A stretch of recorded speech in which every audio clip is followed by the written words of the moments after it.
All right, everybody, welcome to Math with Grace.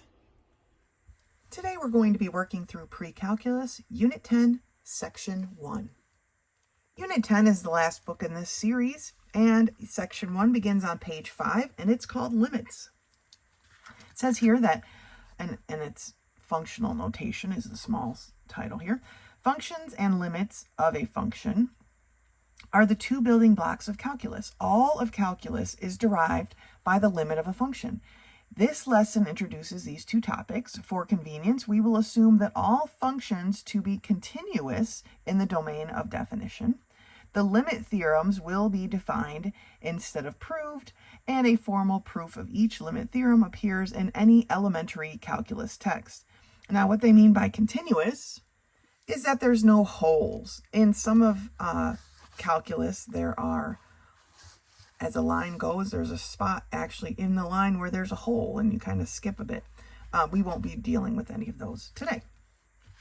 All right, so taking a look down here, he says you probably recall that a function is a set of ordered pair numbers such that for each first element there exists one and only a unique second element. Y equals f of x is how we set that up. And this one down here would be read as f of x equals 2x. Now, as it states here, they can use really any combination of letters. Sometimes I've seen h of n, it's just, that's how it's read when the parentheses are there. And here's a list of a few functions. It says to find elements of the set of ordered pair numbers for a function, we choose values of x in the domain of the function and compute the corresponding function values. Here's the example. Let f of x equal x squared plus 2x minus 1, and x has the elements of -1, 0, 1, and 5, and it wants us to find f of x and the set of ordered pairs, x, comma, f of x, for this given domain. So here's the original problem. For each of the values of x, we're going to substitute x into where the x is, right?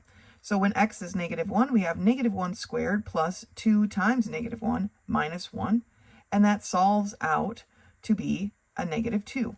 So the set of ordered pairs, this is our x comma f of x, is -1, -2. And so on down the line, it does it for each one. And then it lists the f of x's. So it lists just the y values here, or the f of x values. So its range is -2, comma, -1, 2, and 34. And then it sets it up as pairs. But honestly, it's just a repetition of this written in a fancier way. All right, let's turn the page.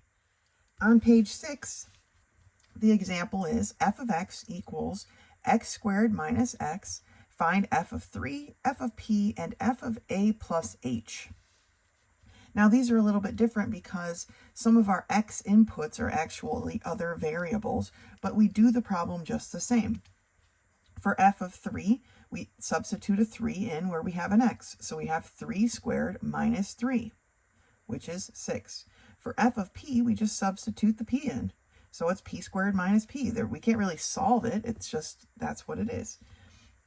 And for a plus h, we substitute in the a plus h. This time we actually have to expand here and then distribute the negative through. And then you cancel, if possible, what is cancelable. And in this case, there's nothing that could be canceled. Or you combine your like terms if you can. For this example, it says, given the function h of x equals 3x minus 1, find the value of h of a plus x. Again, a plus x is a variable. You're just going to put that group of variables into this one. So it becomes 3 times the quantity a plus h minus 1. We distribute our 3 and get 3a plus 3h minus 1. Okay? And that's where we are at. So let's take a look at some of these problems together. Given the function f of x equals x squared minus 3x plus 1, find the value of f of 0.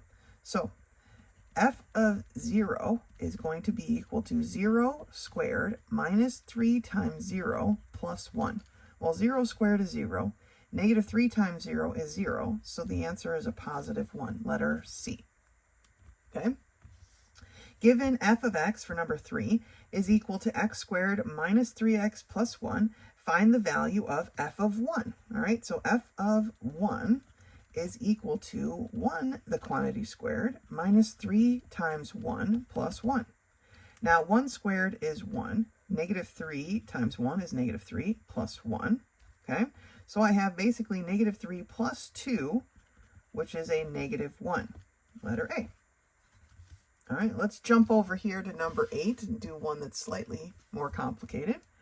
It says, given the function g of x equals 2x, the square root of 2x minus 1, find the value of g of 5. All right, well, g of 5 is going to be equal to the square root of 2 times 5 minus 1, or the square root of 10 minus 1, which is the square root of 9, which is 3.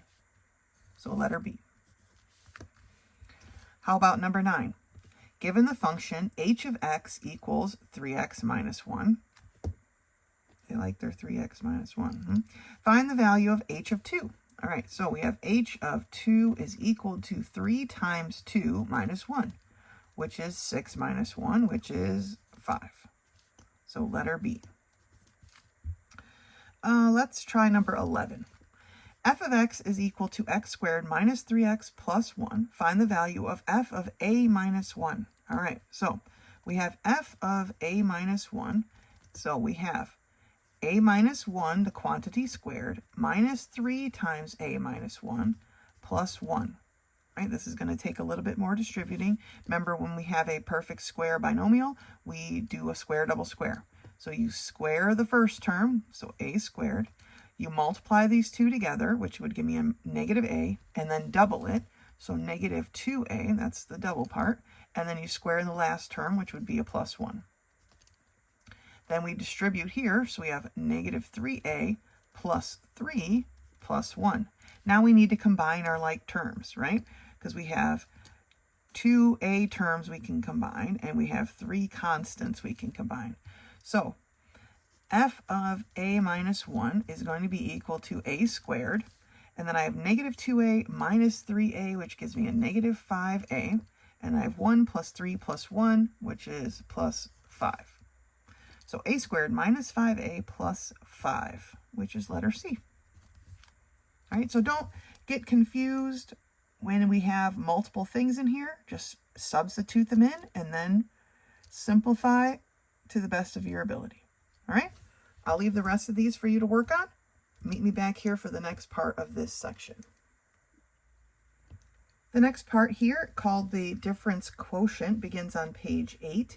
And if we look at the difference quotient, it might remind you of the slope of a line. But not all of these are lines, and so we have a different formula that we are going to work with here on page 8. And it is the change in y over the change in x is equal to f of a plus h minus f of a. And how this works out is, if our first point is here, okay, and we are at a, right, then our next point moves over h amount, and that's why it's at a plus h. And that's where they get that a plus h from, right? So let's look at this example here.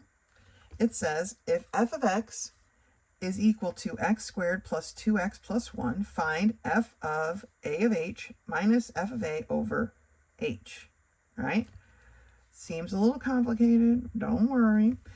They did the numerator in 2 pieces and then put it together back into the fraction, okay? So the f of a of h is going to be a of h, the quantity squared, plus 2 times a of h, the quantity a of h, plus 1, okay? Then this needs to be worked out, right? Expanded. So we have square double square. So a squared, multiply a times h, you get ah, and double it, so 2ah, and then square the last term, which is h. This is distributed into a 2a plus h, and then we have the plus 1 here. Now, to combine our like terms, we take a look. I don't believe there are any like terms, so it's just this big ramble, right? And then they do this part, f of a. Well, f of a is going to be a squared plus 2 times a plus 1. Simple enough. And then they put it back into this formula here, okay? Don't forget to distribute this negative through all of the pieces, right? So this becomes a negative a squared. So they're able to cancel their a squareds, right? This becomes a negative 2a, so then they can cancel their 2a's, and this becomes a negative 1, so they cancel their 1. So they're left with this and this and this. So we have 2ah plus h squared plus 2h over h. They've then factored out from the numerator an h, so it can be canceled with this h down here, and that leaves 2a plus h plus 2. All right? I know it's a lot. We'll do some of the problems together, but let's take a look at this next example first. So here at the top of page 9, it says there are times when we need to calculate the difference quotient for more complicated functions, and here are a few examples. Now, ignore my little mess up there. But let's take a look at this one. F of x is equal to 2x minus 2 over 3. And they want us to find f of a plus h minus f of a over h. All right? Again, they found each piece separately and then put it together. Okay? And when they did that and they distributed their negative through and reduced, they got 2h over 3 over h. Of course, when you have a fraction divided by a fraction, you have to flip-flop multiply, right? So it became 2h over 3 times 1 over h. And that's when we were able to cancel our h's and end up with 2/3. Okay? Now this spiel here is talking about conjugates and how we usually take a radical out of a denominator. But for these problems, we actually want to take the radical out of the numerator instead. And therefore, and that will come in handy later as well, but therefore this is what this looks like, right? So if we have f of x equals the square root of x, find the difference quotient, basically. Okay, I'm not going to read it every single time, but we're going to be putting in the square root, and for x we're substituting in here. So we have the square root of a plus h minus the square root of a over h. Now, normally in math, that would be fine, but for these types of problems, what we want to do is simplify the numerator by multiplying by the conjugate. And remember, the conjugate is the exact same set of radicals, except whatever the sign is, we're going to do the opposite. All right? And when we do that, it cancels out the radical, and so you're left with whatever's inside of this one, technically this one, whatever's inside of this one minus whatever's inside of this one, or if that was a plus, it would be plus, okay? So we end up with a plus h minus a. Now, my a's obviously cancel, and I just have an h. That h would then cancel with the h in the denominator, leaving a 1 in my numerator. So I have 1 over the square root of a plus h plus the square root of a. And that is the appropriate answer for these limit type problems. All right, let's look at one more example. F of x is equal to x squared minus 3. Find the difference quotient, okay? Well, it's going to be a plus h, the quantity squared, minus 3, minus a squared minus 3. All right, they're doing it all at once this time, over h. Expanding this, we have a squared plus 2ah plus h squared minus 3. Distributing our negative gives me a negative a squared plus 3. So my 3's cancel, my a squareds cancel, and I'm left with 2ah plus h squared over h. They factor out an h in the numerator so they can cancel, and they're left with 2a plus h. Okay? Let's turn the page and do some of these together. All right, on page 10, we're going to take a look at number 15. It says, if f of x equals 2x plus 3, find f of a plus h. All right, we're substituting a plus h in for the x. So we're going to have 2 times a plus h plus 3. We distribute our 2 and we end up with 2a plus 2h plus 3, which is letter B. For number 16, we have f of x equals x minus 1. Find f of a plus h minus f of a. Okay. We have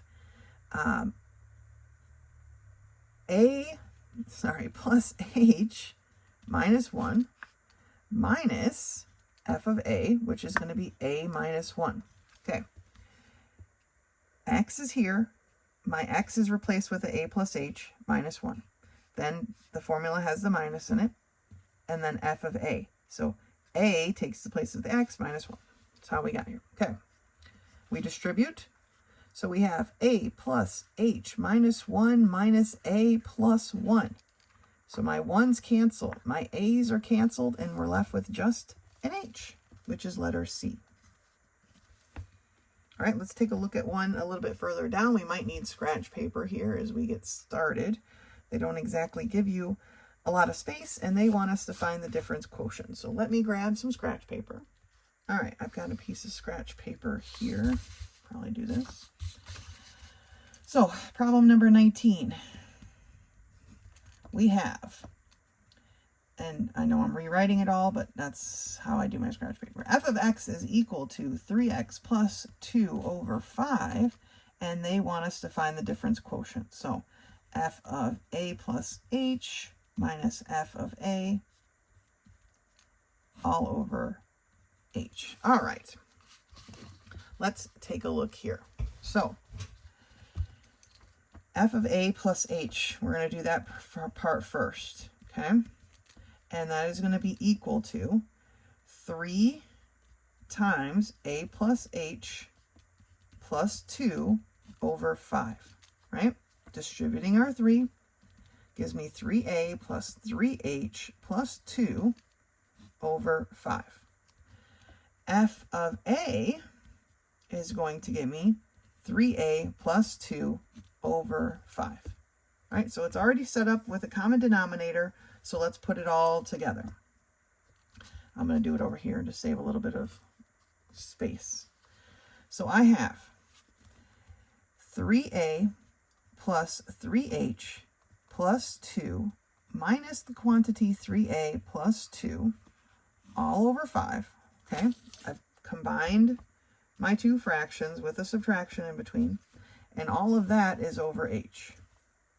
All right, so distributing my negative, I get 3a plus 3h plus 2 minus 3a minus 2 all over 5 all over h. Okay, minus 3a plus 3a minus 2 plus 2. So that leaves me with 3h over 5 over h, or 3h over 5 times, because remember this is h over 1, fraction divided by a fraction, we flip-flop multiply or multiply by the reciprocal. For math terms, I can cancel my h's, and so the answer is 3/5. All right, and that is letter B. Okay, let's do another one like that. Let's do, I'm going to tuck it under here. I'm running out of space. Let's do number 20, I suppose. So 120, I have f of x equals 5 minus 7x, and we are solving for the difference quotient, which is f of a plus h minus f of a all over h. Okay, so my f of a plus h is going to be equal to 5 minus 7 times the quantity a plus h. Okay, let's distribute this here. So it's going to be 5 minus 7a minus 7h. my f of a, make sure I'm on screen here, my f of a is going to be equal to 5 minus 7a, right? So now let's tie it all together, and we have equal to 5 minus 7a minus 7h minus the quantity 5 minus 7a, okay? We've got to distribute our negative. So I have 5 minus 7a minus 7h minus 5 plus 7a. So negative 5, positive 5, negative 7a, positive 7a. The answer is negative 7h.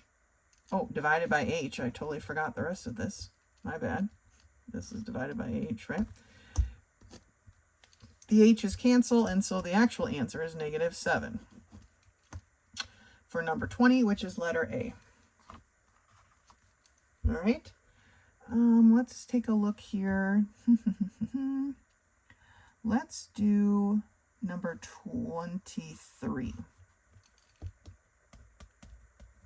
Okay, for number 23, we have f of x is equal to 3x squared plus 1, and we are looking for f of a plus h minus f of a all over h. All right, so f of a plus h is equal to 3 times the quantity a plus h squared plus 1, okay?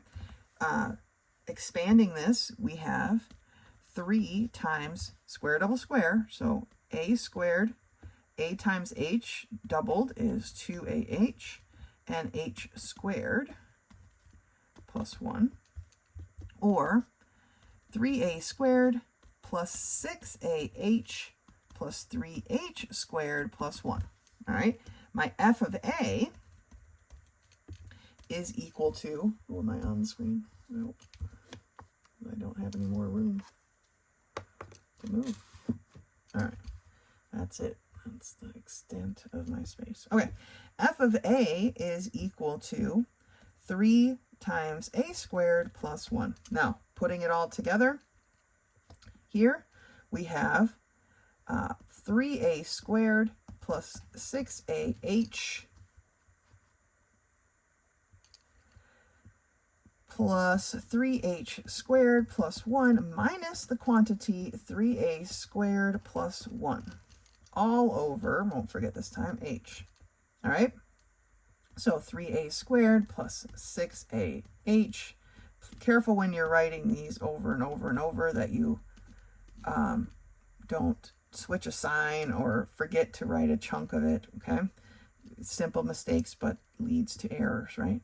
Minus 3a squared minus 1, so negative 1, positive 1, negative 3a squared, positive 3a squared, leaves me with 6ah plus 3h squared over h. I'm going to factor out an h, leaving me 6a plus 3h over h, where my h's can cancel.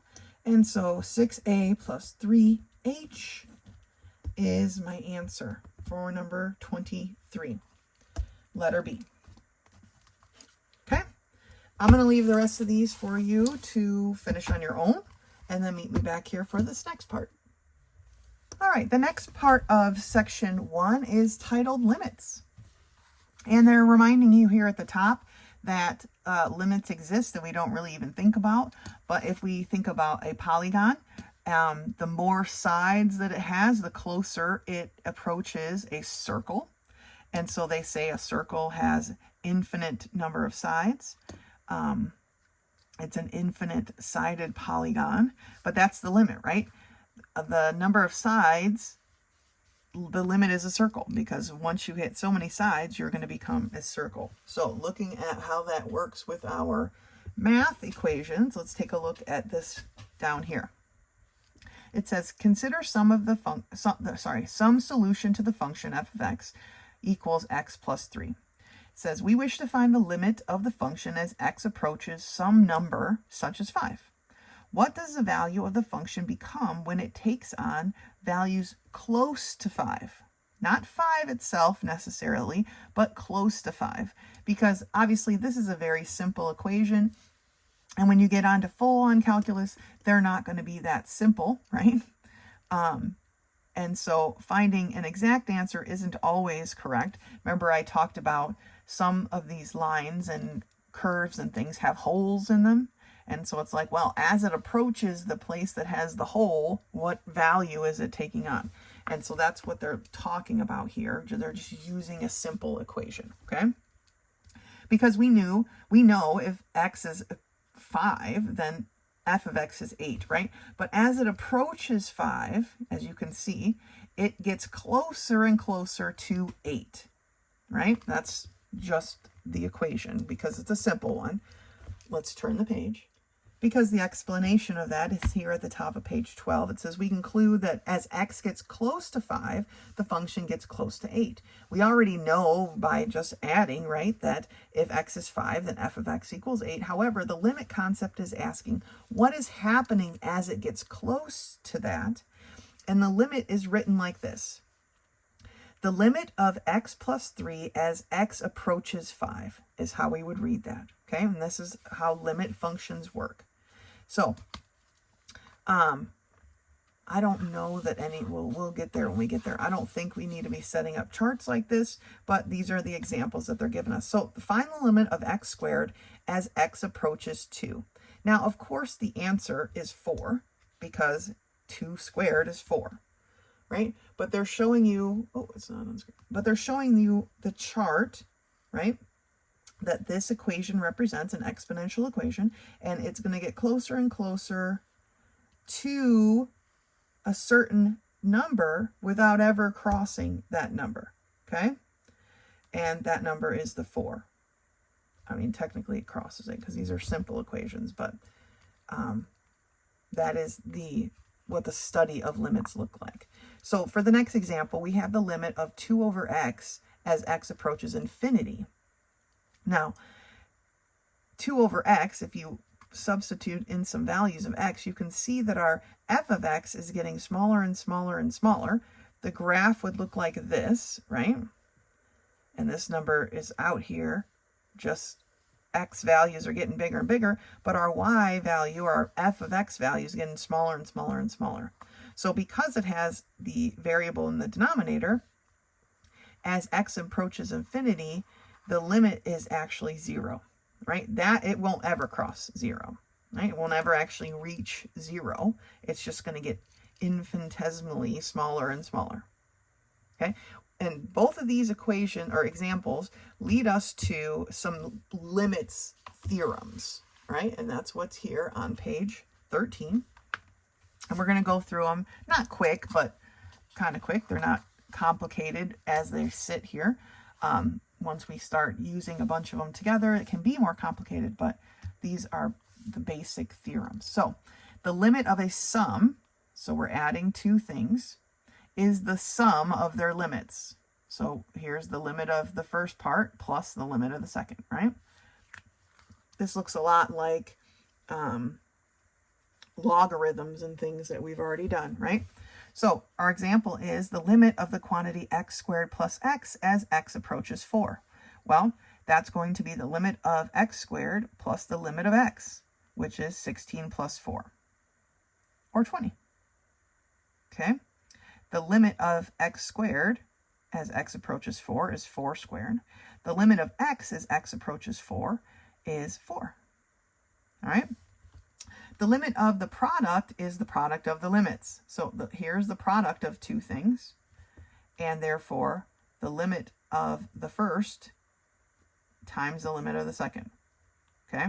So the limit of 6x, because that's two things being multiplied by each other as x approaches 5, would be the limit of 6 as x approaches 5, and the limit of x as x approaches 5. Now, the limit of a constant, as we'll read, I feel like maybe they gave us these in the wrong order. We should have started with the limit of a constant first, but hey, the limit of a constant is the constant, okay? The limit of the variable is the limit itself. All right, and that's on the next page. Those two things might have been important to say before this. So the limit of x as x approaches 5 is 5. So our answer is 30. We multiply those two things and get 30. All right. The top of the page, it says the limit of a quotient is the quotient of the limits. Okay, so here we have two things being divided by each other. And so we just split them apart and find the individual limits and then divide those. Okay, so the limit of x squared over x minus 1 as x approaches 4 is the limit of x squared as x approaches 4 divided by the limit of x minus 1 as x approaches 4, right? Or 16 divided by 3. You put the 4 in here and you get a 3, which is 5 1/3 or 16/3, right? However you want to write it. All right, the next one. The limit of a fraction is the constant, or sorry, the limit of a fraction that is a constant divided by a variable is 0. So again, just like this example here, if our variable is in the denominator, then our fraction or our limit is 0. So the limit of 3 divided by x to the third as x approaches infinity is 0. All right. And we've got two more. I believe there's one more on the next page, or maybe a couple more, but this one is stated here, but then exampled on the next page. So the limit of a constant is the constant, right? Which I already mentioned over here with the limit of 6, right? The limit of 6 is 6. That's what this theorem is here. Let's turn the page. So in the example here at the top of page 14, the limit of 2 as x approaches 3 is 2, because the limit of a constant is a constant. And that being said, the limit of the variable is the given limit, which again was already shown on the page before that. That's why I said these two specifically probably should have gone first. But the limit of x equals a, which is another variable, is a. All right, so the limit of x as x approaches 8 is 8, because 8 is as far as we're going. Okay, it's that given limit. Now, the way they do some of these examples, I feel like with the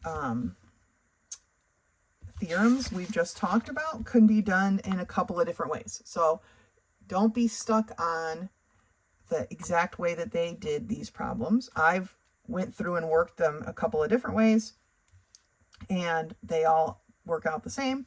So because of the theorems, there are multiple ways to solve these. So when you're doing your work, feel free to solve it as you see best. So, example here. The limit of the quantity x squared plus 5x plus 2 as x approaches 3 is what? Now, they have done above and beyond, using every theorem possible to break these into the smallest pieces possible.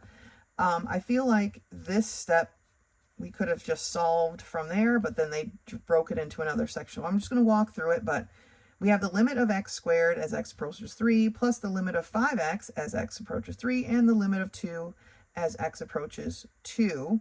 Now,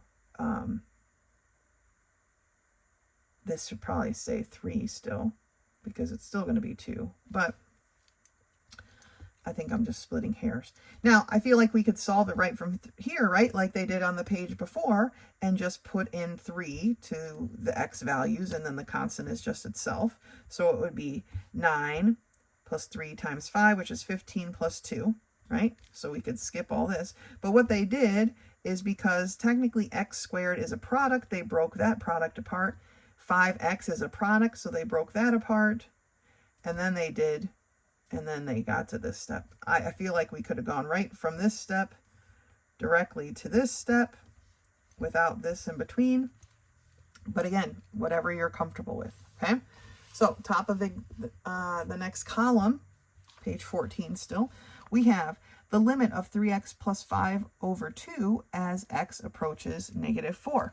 Now this is a quotient, right? So I did it as a quotient, but the book did it a little bit differently.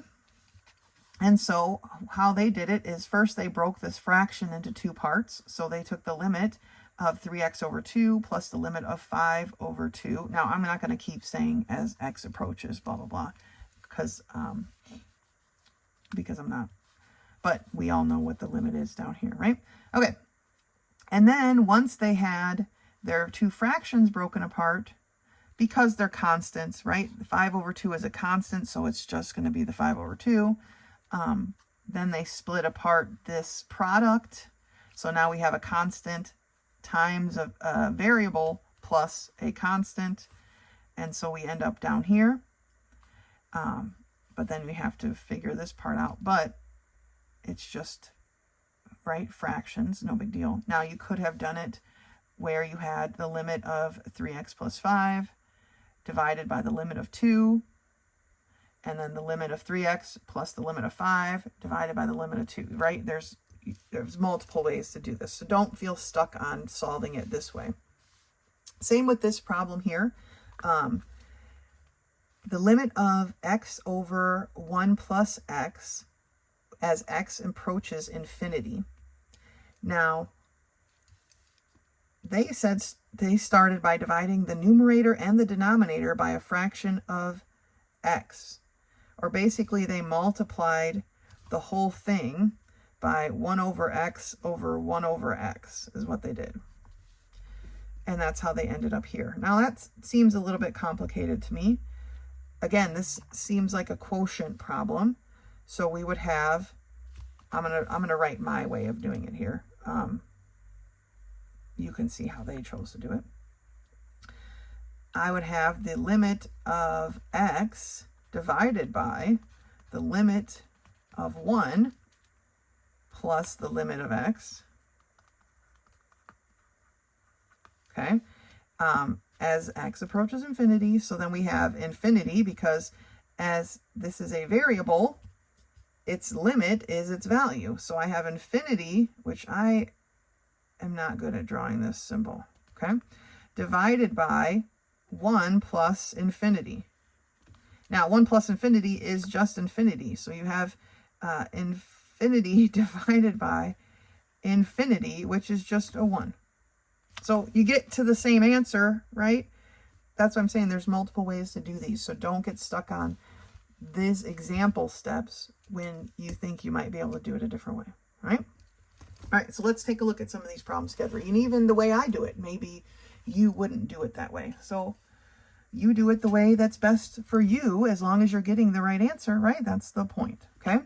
So use the theorems to evaluate the limit of 1 over x as x approaches infinity. Now, remember, since we have x in the denominator, as x approaches infinity, the theorem tells us that the answer is 0. So letter A. Let's not overthink it, right?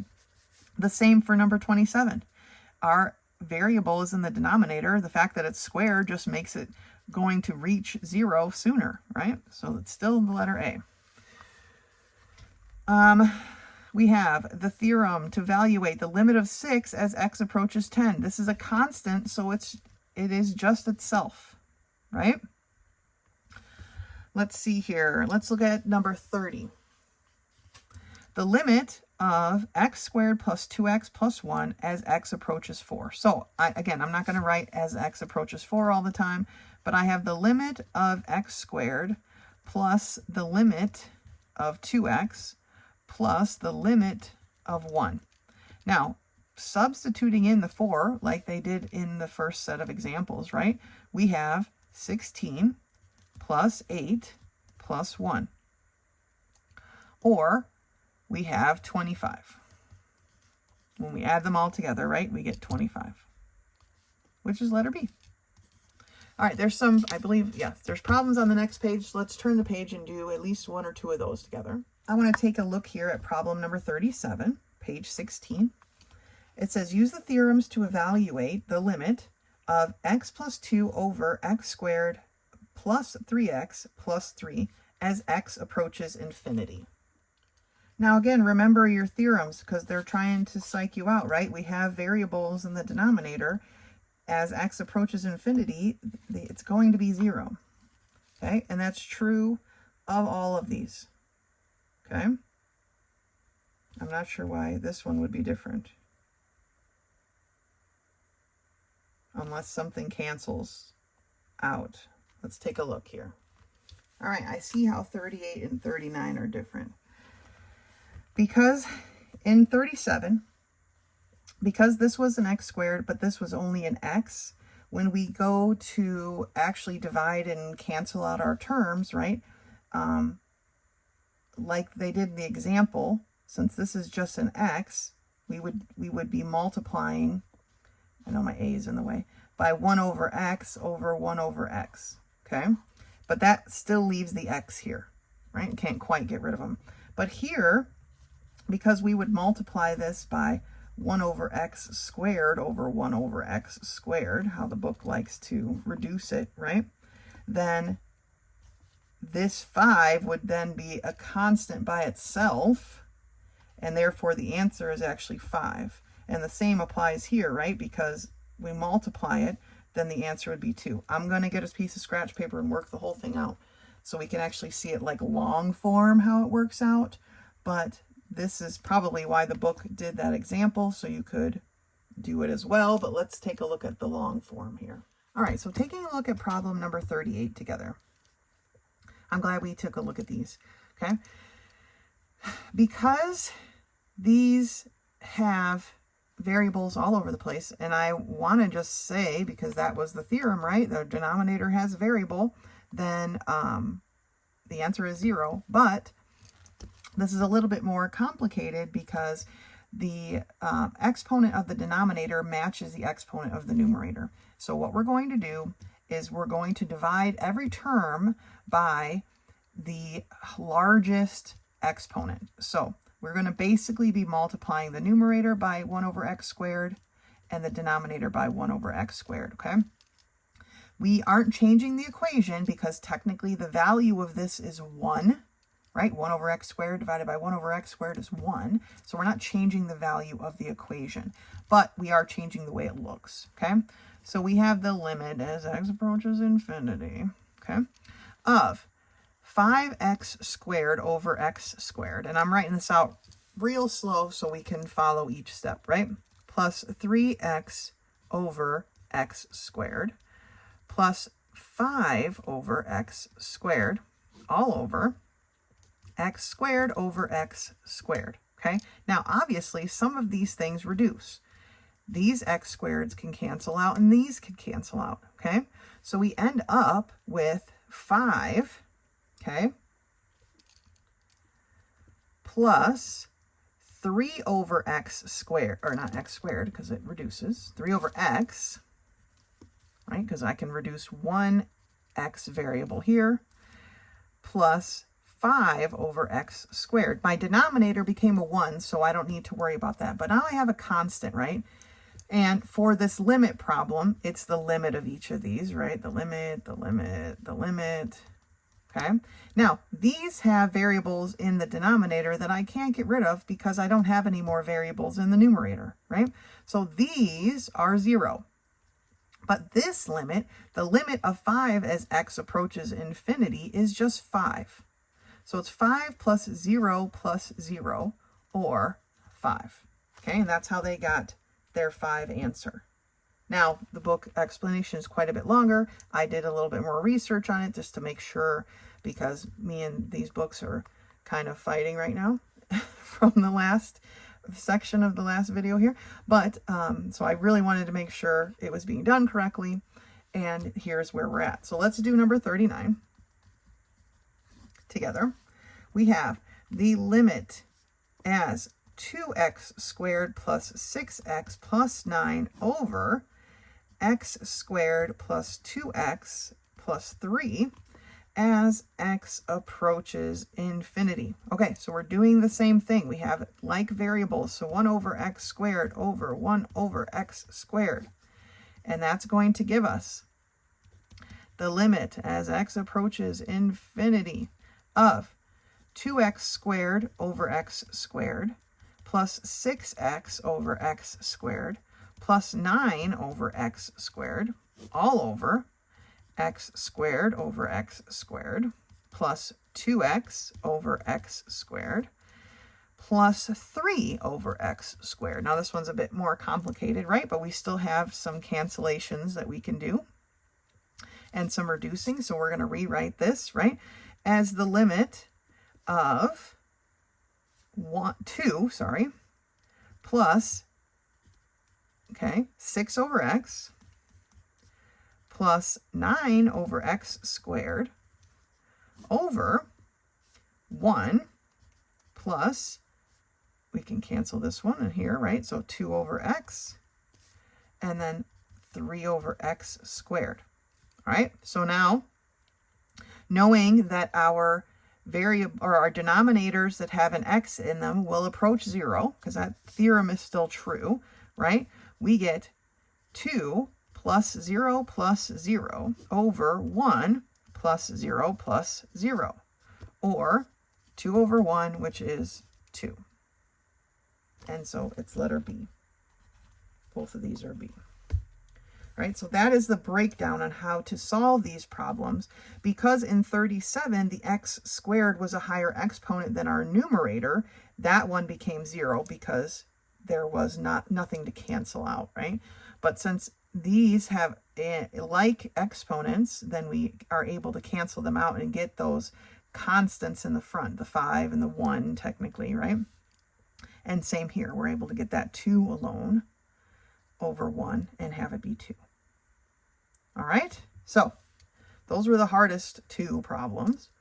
Go ahead and finish the rest of these and then meet me back here for the last part of this section. Page 17, we have polynomial and infinite limits. All right, so it says this theorem for infinite limits allows the limit to be evaluated in one step. So we've been making multiple steps here. Now we are going to learn how to do it in one step, where the limit of p of x as x approaches a constant is equal to p of that constant, which we've kind of been doing already, but now they're actually giving us the theorem. So we have the limit of x squared minus 4x as x approaches 5. We just substitute that 5 in, right? And we get 5 squared minus 4 times 5, or the answer of 5. For this example, the limit of 3x to the third minus 2x squared plus 4 as x approaches 1, we just substitute the 1 in. So we have 3 times 1 to the third minus 2 times 1 squared plus 4, and that gave us the answer of 5. All right, let's turn the page. So here we have the limits of rational functions. It says a similar theorem exists for rational functions. Okay, and here's this theorem. So the limit of p of x divided by q of x as x approaches a constant is p of c over q of c. So find the limit of x minus 3 over x squared plus 4 as x approaches 1. Well, we're going to substitute in our 1. So 1 minus 3 over 1 squared plus 4 gives us negative 2/5. Okay. The next example is the limit of the square root of x plus 3 divided by x minus 5 as x approaches 6. We substitute in our 6, so we have the square root of 6 plus 3 divided by 6 minus 5, or the square root of 9 over 1, or 3. Okay? Now, those were pretty basic, but here it says evaluating infinite limits. It says, up to this point, evaluating infinite limits has been primarily a matter of using a list of other theorems to break it down, right? But they want us to consider this graph. F of x equals 3 over x minus 4. And that's up here at the top of the column is the actual graph. It says this function is undefined for x equals 4. And I'm pointing down here. Because if x was 4, then our denominator would be 0, and we can't divide by a 0, okay? It says also notice that the values of f of x are very different as x approaches 4 from either the left or the right, okay? This table shows the values as x approaches 4 from the left, so from this direction, okay? And as you can see, the numbers get quite a bit larger and larger. You could just put this in your calculator to figure it out, right? And then they're going to tell us that this symbol means infinity, even though they've already been using it in the section before. Hang in there. We got to lock in. These books don't seem to have locked in. We got to lock in, right? So The limit of f of x equals 3 over x minus 4 as x approaches 4 from the left is a negative infinity, right? On and on forever, amen, in the negative realm. But if it approaches from the right, then it goes on and on forever, amen, in the positive set of numbers, okay? So to show whether a limit approaches a value from the right or the left, we use a plus or minus in our notation. So the limit of 3 over x minus 4 as x approaches 4 from the left is shown with a negative. The limit of 3 over x minus 4 as x approaches 4 from the right is shown as a positive little plus sign, right? So then our answers look like this for that particular problem. All right, so let's look at this next example. Find the limit of x minus 4 over x plus 2 as x approaches negative 2 from the left. So as x approaches negative 2 from the left, they've graphed it, so you can see what exactly is happening here. So from the left, we know that the answer is a positive infinity. From the right, the answer would be a negative infinity. Looking at this, and if you have a graphing calculator or on my phone, I use an app called Desmos. It does wonderful graphing. You could take a look at it and get an idea of what's happening. If it asks you to graph it, then you probably should just graph it. But I don't believe any of the homework problems actually ask us to graph. For this example, it says the limit of the log of x as x approaches 0 from the right, okay? It is a negative. You can see just by the way the graph looks, it's a negative infinity, okay? Which is what they have written here. All right, let's turn the page. All right, we're on page 20. There's not a lot of homework problems to do, but let's take a look at what we have. For number 40, we have the limit of x squared plus 3 as x approaches 4. Well, it's just going to be 4, the quantity squared, plus 3, or 16 plus 3, and so it is 19. Not giving us multiple choice on this one. Let's look at the next one. Find the limit of 5x to the third minus 7x squared plus 11x plus 2 as x approaches 2. Okay, so we have 5 times 2 squared minus 7, to the third power, minus 7 times 2 squared plus 11 times 2 plus 2. All right, 2 third is 8. 8 times 5 is 40. 2 squared is 4. 4 times 7 is 28. 2 times 11 is 22 plus 2. So this is 24, which leaves negative 4, which is a 36. Again, calculator if you want to, right? For number 42, it says find the limit of x squared plus 3x as x approaches negative 6. So we have negative 6, the quantity squared, plus 3 times the negative 6, or 36 minus 18. Well, that is 18. Okay, let's take a look at one that's a little bit harder here. Number 45. The limit of x squared over x minus 4 as x approaches negative 6. So we have negative 6, the quantity squared, over negative 6 minus 4, or 36 over negative 10. So it's negative 36 tenths, right? We can reduce a little bit, and we get negative 18 over 5. I wouldn't put a decimal personally. If you do, that's totally fine. All right, limits now. We're coming from the right or left. X squared plus, or x squared over x plus 3 as x approaches negative 3 from the right. Okay? Now, because, like I said, my graphing calculator is my phone, and I'm currently using it for other purposes, I am going to solve for a couple of points so I can see what this looks like as x approaches negative 3, which is over here, right? 2, 1. So if x is negative 1, then I have negative 1 squared over negative 1 plus 3, or 1 over 2. So it's 1/2. So when x is 1, this is 1/2. -1. What about when x is -2? Okay, I'm just trying to see the general, what this graph looks like. So -2 squared, and then I have -2 plus 3, and I know I'm encroaching in the next problem, but that gives me 4 over +1. So now I'm way up here. So as you can see, approaching from the right, my graph is actually moving up like this. So the limit is a positive infinity.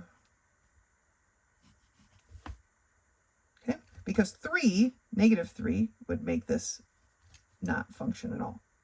All right, number 47.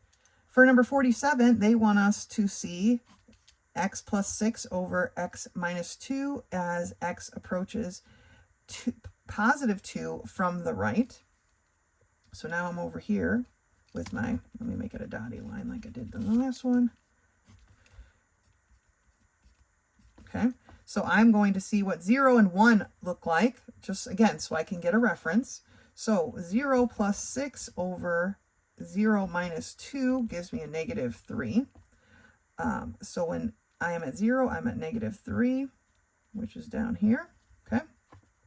And then when x is 1, I have 1 plus 6 over 1 minus 2, which gives me 7 over -1, or a -7.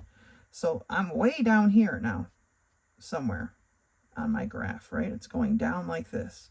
So as x approaches, oh, I went from the wrong way. Silly me.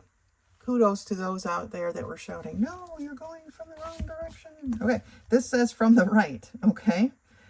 So I want to come this way. So let's try 3 and 4. So 3 plus 6 over 3 minus 2 is going to give me a 9 over 1, or a 9. So when x is 3, my answer is 9, which is way up here. And then I have 4 plus 6 over 4 minus 2 gives me 10 over 2, or 5. So now I am down here. So as I am approaching from the right, it's going uppity up, up, up. So that is, again, positive infinity. Okay? So, again, if you have a graphing calculator, type that in. You're going to do great. You'll see the way the graph flows, and you'll be able to answer it. Again, mine is in my phone and therefore busy right now. I'm going to leave the rest of these for you. That's it for section 1. This is the last book of the series. So we're getting close to the end. But always, if you have questions, do not hesitate to contact me. And otherwise, until next time.